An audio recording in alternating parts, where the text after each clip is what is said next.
Are we closer to a whipping ban in horse racing? PETA blew the whistle and the Federal Oversight Agency acted. That's next on the PETA Podcast with Emil, Guillermo.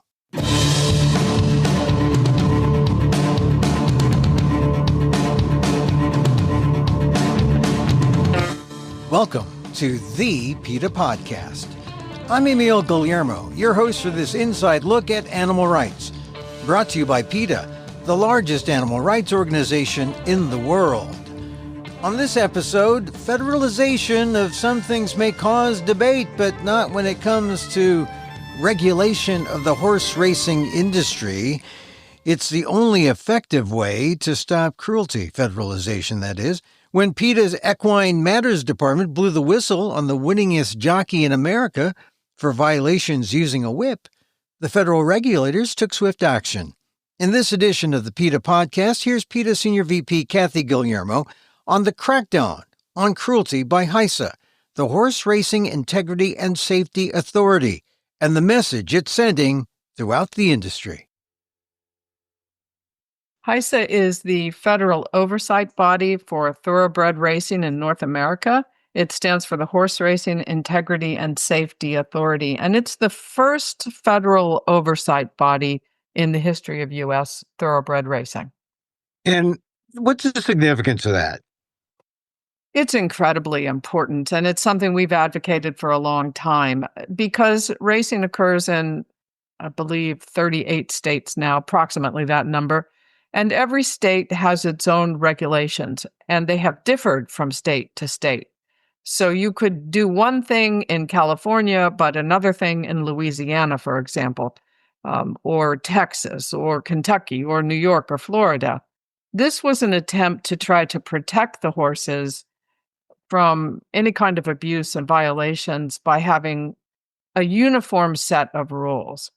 Not every track in every state has joined the program, and there are a couple of states that are refusing to, West Virginia and Louisiana, and they have, for that reason, suffered some punishment for it. But nearly every other racing state has agreed to the program and has agreed to abide by the regulations that HISA has put out. So before HISA, it was kind of like people did their own thing, and you can, be good in one state, but commit a violation or be abusive toward horses in another. That's correct. And it was also troubling because some states were much more serious about enforcing the regulations they had than other states. And, it's important to realize that at that time, and to a great extent today, the state racing boards are made up primarily of people who have been or are involved in the racing industry in some way. And so there's I'm not saying it's always a problem, but it certainly can be a conflict of interest, and there have been different levels of enforcement. This unifies the enforcement of the regulations. And it's a federalization of sorts of racing laws and the racing industry, but how is it funded? It's funded through fees from the tracks themselves. So not through taxpayer money, and people join voluntarily. The tracks say, we'll be part of this voluntarily. Well, yes, although if they don't participate in the program, there are some repercussions involving whether or not they can have a signal to send their races out to be seen at other tracks around the country. And that's significant because if they're seen, they can also be bet on, and that there's an incentive for that. So this is how racing works now. HISA has been around for how many years now? Well, the regulation was passed about 4 years ago, and HISA has been around since 2021. These regulations were set in 2022, and specifically the whip violations regulations that we're going to be talking about today. Yeah, and did PETA have a hand in HISA, in the creation of HISA? We did in the beginning. Because of our investigation in 2014, which was released in 2015, into the trainer Steve Asmussen and his assistant trainer Scott Blasey, that kind of propelled this issue to the Congress. Federal regulation and federal enforcement had been discussed for many years before we were ever involved, but nothing was ever done. No agreement could ever be reached. And the Jockey Club stated publicly after our investigation that if the states didn't come together and agree on certain policy changes and certain regulations, that they were going to seek federal regulations or federal enforcement and a federal oversight body. They were good to their word. The bill didn't pass the first time around. The second time around, it got the support of the legislators from Kentucky, a key racing state, and it did pass. So this is pretty significant that PETA did have a hand because of that investigation that you and others at PETA did in 2014. That's right. And I think, there were, in many ways, for people in racing, it wasn't a secret that those sorts of violations went on. The overuse of medication to keep horses running, running horses who were sick and should be resting, that kind of thing. It wasn't a shock to some people, but what was a shock was seeing it in the New York Times and seeing it in headlines all over the country. And it certainly was a wake-up call to the industry and let the public know also what was going on in too many segments of the racing industry. So this infraction that we're going to be talking about today, about the winningest U.S. jockey and how he's suspended for 6 months, is it the first time HISA has really flexed its muscle in this way, you think? No, I don't think so. I think HISA has been pretty loud and clear about the whipping violations. And what we're talking about here is that this oversight body, HISA, has set regulations across a number of areas. And one of them involves the use of the whip on horses in racing. Now, of course, we don't think there should be whips used at all. The evidence about racing is pretty clear that to a horse, when you whip a horse to make that horse go faster, that's a punishment. And not only that, it hurts. So we're opposed to the use of whips altogether. But in an effort to regulate this and to try to keep jockeys from beating horses, there are pretty strict rules that are put in place that govern what a jockey can and can't do. Without HISA enforcing, how effective are whipping laws? Well, they were effective in California in 2019 after there was an increase in the number of horses who died on the tracks, and California set about putting new rules in place to protect horses and to placate the public and legislators. And they had a very strong whip rule. Other states had basically no rules at all. So there was a great deal of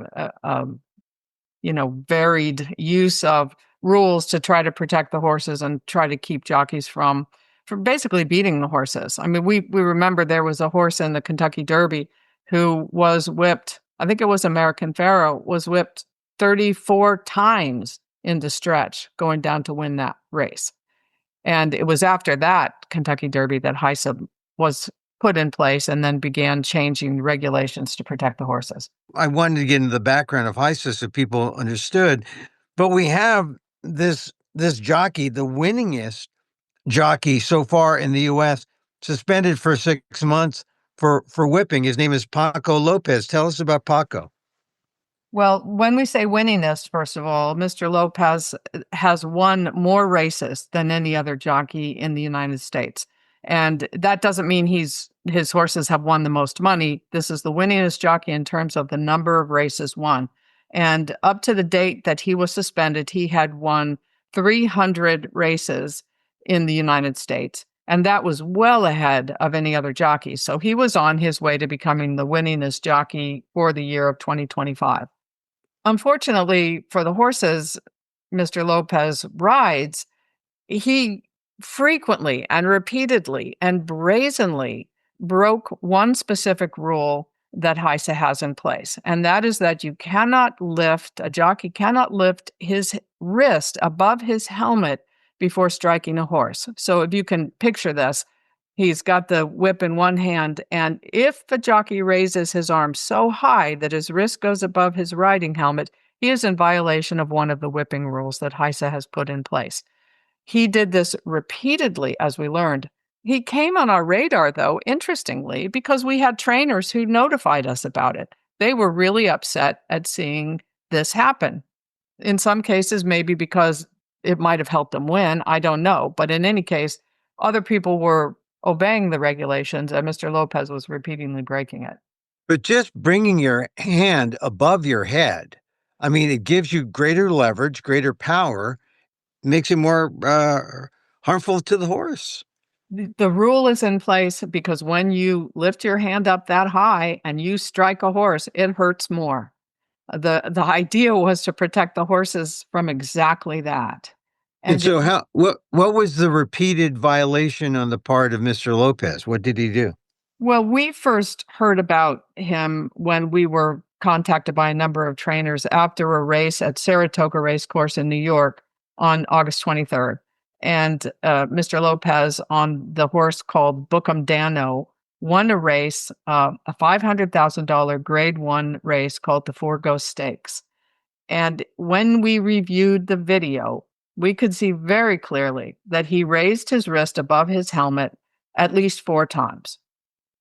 When we then began to look into his background, we found that since this program went into effect, he had violated this particular regulation and others 22 times since July of 2022.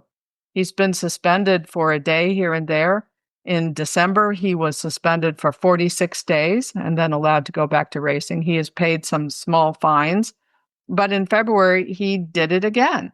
And then, of course, when we went back to look at races between February and the one we were informed about in August, he had repeatedly raised his wrist above his helmet and struck the horse. And even after we filed the complaint about this, in the races leading right up to the day of his suspension, he was again doing this. So this isn't a case of him being unaware of what the rules were. This was apparently a willful violation of a rule put in place to protect horses. And apparently, repeated offender and had been notified. I guess he just thought he could get away with it? Well, up to this point, the penalty for this violation had been something he could live with. A short suspension here and there, a $500 fine, a $750 fine. It was kind of it appears to me to be the cost of doing business for him. And I guess the owners and the trainers he worked with also didn't mind because they apparently didn't instruct him not to do this. So that is how I see it. I can't think of any other reason that he would continually violate this. Fortunately, the HISA, long before PETA ever notified them of this, had Mr. Lopez on their radar. And the last time they penalized him, they put in the settlement agreement that if he again violated a regulation, then he would be suspended for 6 months. So it was already in place what would happen.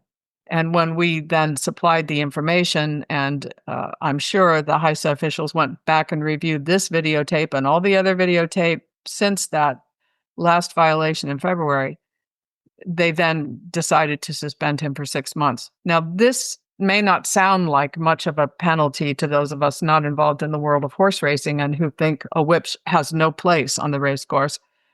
But for a jockey, this is a big deal. This is quite a penalty. It's quite severe, and it certainly will cost him his title, I would guess, for winningest jockey of 2025.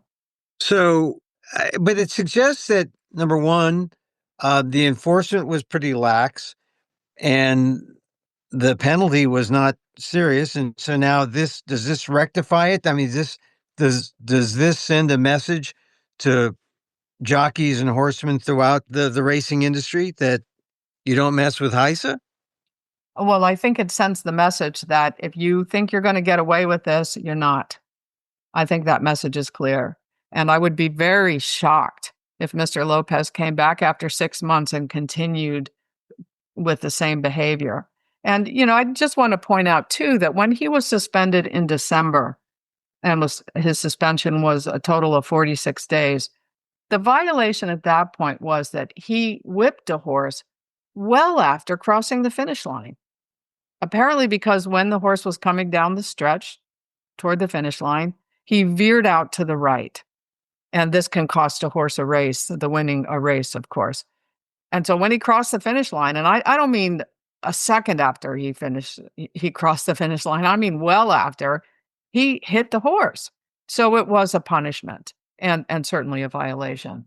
Yeah, So there was certainly no reason to hit the horse after crossing the finish line. yes, that's correct. While we think there's never a reason to strike a horse after the finish line is despicable. And so what has been the reaction from the horse racing industry? Well, we received many thanks from the people who reported it to us for becoming involved. I thank HISA because they took action here. We acted in this case as a whistleblower, really. We were notified of something. We provided evidence that could be verified by reviewing the video of all those races, and HISA took action. So I thank them. What has happened, much to my amusement, is that quite a few people in racing have become angry that PETA said anything about this at all, and have made the unfounded accusation that HISA was doing PETA's bidding. Well, nothing could be further from the truth. And what a silly reaction. I mean, do they care about following these regulations or not? The Jockeys Guild came out supporting Mr. Lopez, apparently without ever looking at a videotape, or they would be ashamed of themselves, I would think, and suggested that PETA had done a character assassination on Mr. Lopez. I would suggest that Mr. Lopez volunteered for that job himself. It's pretty clear from the video, certainly from the Forgo Stakes and the other videos that were shown, Paco Lopez did beat continuously when he shouldn't have been beating a horse. Well, yes, not so much continuously, but he did raise his wrist above his helmet. And we're going to be releasing on our website some of the still photos from those shots that show very clearly where his hand was before he struck the horse. Now, the significance of this moment of the penalty being handed down, do you think it's going to change racing, make it less violent? How do you think the racing industry will change its behavior? We certainly hope that jockeys, trainers, and owners are paying attention. Because if you have a jockey you like, say you're an owner of a horse, a so-called owner, or a trainer, and you have a jockey you like working with, I certainly would be instructing that jockey to follow the rules, or ultimately this can be the kind of penalty that would be levied. What I hope in a larger scale is that HISA moves toward zero whipping. Carry a whip if you feel you must do so for safety, but you're not allowed to strike the horse. And I think that would be the only fair way to do this, the only right way to do this for the horse. And it's very interesting. A number of studies have been done, primarily in England and Australia, that look at that moment of the horse's speed right as they're going around the final turn and they're going into the home stretch toward the finish line. They're going at a certain speed as they come around that turn. The whipping begins. A number of studies have been done looking at how effective the use of a whip to make a horse go faster actually is. And most of these have been done in Australia and in England. And virtually all of them have found that at that moment that the horse and the jockey come around that final turn, going into the home stretch toward the finish line, the horse is at a certain speed. When the horse is whipped for the first time, there's actually a slight deceleration right at that moment. In other words, the horse slows down a tad rather than speeding up a tad. The horse is going fast, apparently doing a really great job, and then is punished for doing exactly what has been asked of him. And so I'm not sure that, just from the standpoint of whether or not you want to win a race, that the whip is the best idea anyway. Of course, certainly from a humane standpoint, it's not. But all of this should be taken into consideration. The other thing that has bothered me for many years is that when horses are whipped to make them go faster, the racing industry calls this using a riding crop for encouragement. So, first of all, the language is offensive. They're whipping the horse to make him go faster. That's really what's going on there. And then they will turn around and say, we have to have the whip for safety reasons. If the horse gets out of control, we need to be able to correct that. So in practically the same breath, they're saying they need a whip for encouragement and for punishment. And this really is illogical and makes no sense. So we have HISA now flexing its muscles after PETA has come to them as a whistleblower. They've cracked down on the leading or the winningest jockey in America, suspending him for 6 months. This has got to be a kind of part of the evolution of racing that you saw was worth, how does this fit in with where you think racing should be? Because is it going to make racing kinder and gentler? And maybe, let's see, let me ask you a different question. So now that PETA has been a whistleblower and HISA has taken action, how does this fit into your vision of where racing should be in America? Well, that's a very complex question. I would just say that, first of all, we do have a federal oversight body for the first time in the history of racing. It's putting in place regulations to try to protect the horses and frankly, to protect the industry itself. The rules are not as strong as we would like. To use an animal at all in this sort of endeavor, you could really criticize that to begin with. But setting that aside, we have to think about how we're going to protect the horses. I think it's a very good sign that when a whistleblower, in this case, the trainers who came to us and PETA itself, that when evidence is provided by a whistleblower of a violation, that the federal body will take action. I think that's really important. And that gives me hope that other regulations will also be enforced when there is evidence that they've been violated. Is it ever strong enough for us? Probably not. But we've got the system we've got. And at the very least, we have to make sure that this federal body is going to do what it said it was going to do. They've given every indication that they are.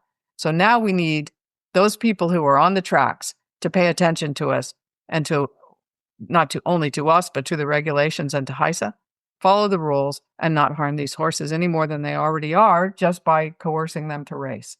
So just in closing, how would you assess how your Equine Matters department has fared? You mentioned the significance of the 2014 investigation that PETA did that kind of forced the creation of HISA. How would you assess what your Equine Matters department has done so far? I think to use a rather speciesist term, I think we're the burr under the saddle of the racing industry. We aren't well liked by anybody in racing. I'm perfectly fine with that because this is about the horses. And I think we have brought much needed attention to the things that happen to horses in racing that harm them, to what happens to horses at the end of their racing lives when too many of them went and frankly still go to other countries to be slaughtered, the misuse of medication, the use of illegal substances, racing horses when they should be recuperating from injury or from strain. All of these issues were issues that people in racing knew about, and there were people in racing working to change it as well, but it wasn't very effective. And I think that what we have done is brought it into the spotlight, into the public eye, and that has forced the industry to do what it has known all along it needed to start doing. Which is care for the horses. To put these animals first. They're making their money from these animals. These animals provide their livelihood. And if I hear one more time how much people in racing love their horses, while thousands of them are still going to slaughter after they're done with them, while horses are breaking bones on tracks at an appalling rate, while not every single measure that could be done to protect horses is taken, if I hear one more time that they love their horses without doing these things, I think I'll just have to scream. But what I really will do is continue to be that nudge, to be that burr under the saddle, to be that voice that speaks out for horses.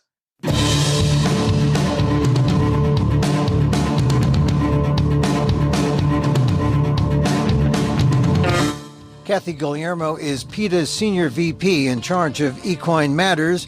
For more on the violations of jockey Paco Lopez, go to PETA.org.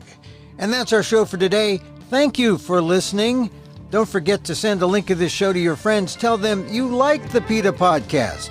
You can contact us at PETA.org. You can find me on X at Emil Amok. That's EMILAMOK. or see me at amok.com, or find this podcast on YouTube at Emil Amok 1.